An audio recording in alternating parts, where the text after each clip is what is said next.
که سودی موافقی تفاوت ماده 78 کدکس جنایتی قسم 3 کدکس منافع جنایتی جمهوری تاجیکستان تقدیر دلایل شرعی را حل کرد. دادگاه ولایت سوخت 7 عضو خانواده رحمتوف را به جرم قتل خانواده بابایف که به طلا فروشی مشغول بودند به مدت‌های طولانی روانه زندان کرد.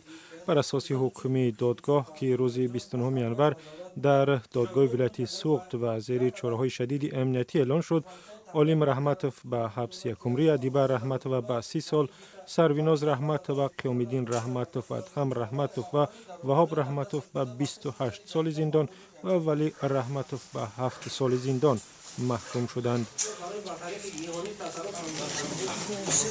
شما من خودتون گناهکار می‌حسابید؟ چی نظر دارید؟ گناهکار می‌حسابم قسم بوسید گفتم بوسید کردم. استاتوی کیم مای بول کردم همین. اصلا گفتم بوسید کردم.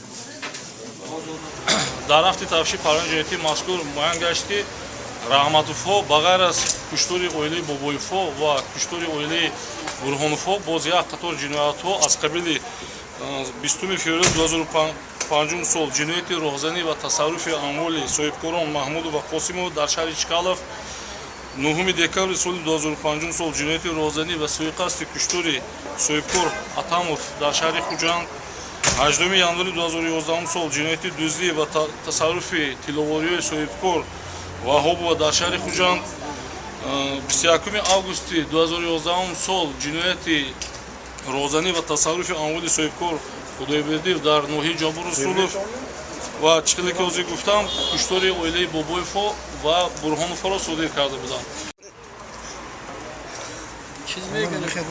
چیز میگه مکن من معلم دادن تنگوشون اونا رو یکم دادن در کار که آینده در بین ملت ما همین خیلی شخصا نباشد. ولی یک چیز برای ناراحت میکنه، زیرا من سالیان زیاد در سودها اشتراک کردم و امروز در پرونده دیدم که قاتلان ناخلف حتی به خردسالان رحم نکرده، حتی رخشانه 5 ساله رو پروندن. اینشون سهرابی بخشت رخشانه 12 سال رو اثرش پرونده، سهرابی 8 ساله رو به هلاکت رسونده، سپس سنجربک 5 ساله رو به حمامخانه در آورده، سپس جسدهای آنها را به بالای جسد والدینشون یعنی بابایف احمد خوجا و حیات خان گذاشته آتش زده به هلاکت رسونده که این دهشت آور میشه. این کردار غیرقانونی خلاف کنستیتوسیون جمهوری تاجیکستان است، زیرا مطابق ماده 18 کنستیتوسیون سرکاری جمهوری تاجیکستان هر کس حق زندگی داره. کشتار خانواده بابایف که به فروش طلا مشغول بودند ماه ایون سال 2013 رخ داد. در آن حادثه تمامی اعضای خانواده صاحبکار احمد خوجا بابایف، خود او، همسرش حیات خان بابایف و فرزندانش رخشانه سهراب و سنجربک که ساکنان ناحیه باباجان غفوروف بودند کشته شدند و خانه‌شان را نیز آتش زدند.